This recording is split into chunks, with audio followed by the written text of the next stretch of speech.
And I think a really interesting aspect of this story is that you had a dog phobia. Did you Yeah, still have, do you want to give background on that? I I was afraid of dogs when I was young.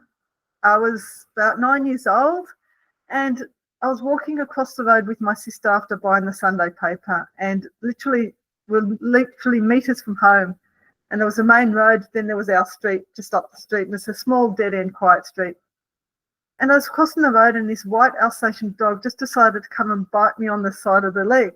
And I'm thinking, and there was no yard or anything for this dog, so but anyway, this dog just decided to bite me on the side of the leg, and from that point on, I was frightened of medium-sized dogs and larger-sized dogs. Hmm. Medium-sized dogs, we always had dogs in our home, so the Okay, medium-sized dogs I was hesitant of, but there was the larger-sized dogs, probably Labradors and higher right, right. dogs. That Now, how bad was the injury? Was it it wasn't like a a bad nip? injury. It was just like the skin scraped and there was a tiny bit of bruising, but it wasn't drastic. It's just as a little Right, child, you get a bit of a shock. It's like you're not expecting yes. something like happen as you. I walk across this road all the time. You know, you go to the shops to buy to the milk bar or to the newsagent or to the baker's, and all of Well, a sudden this dog just decided to come out of nowhere.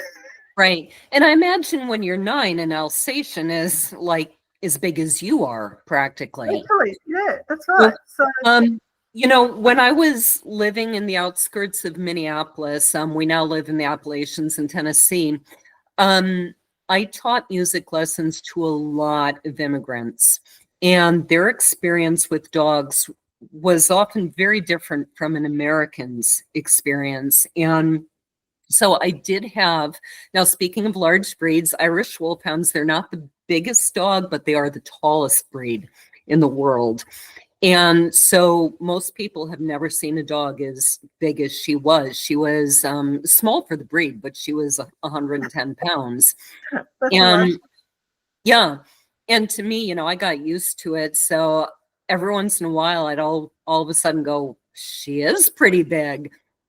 But I was used to her size. But I did have, because I was teaching some lessons in my home, some of these, one parent in particular was just terrified of her. And she was just the gentlest, sweetest dog you could ever hope to meet. But I did have to keep her behind a baby gate, kind of back in the kitchen, because, some people are afraid of dogs.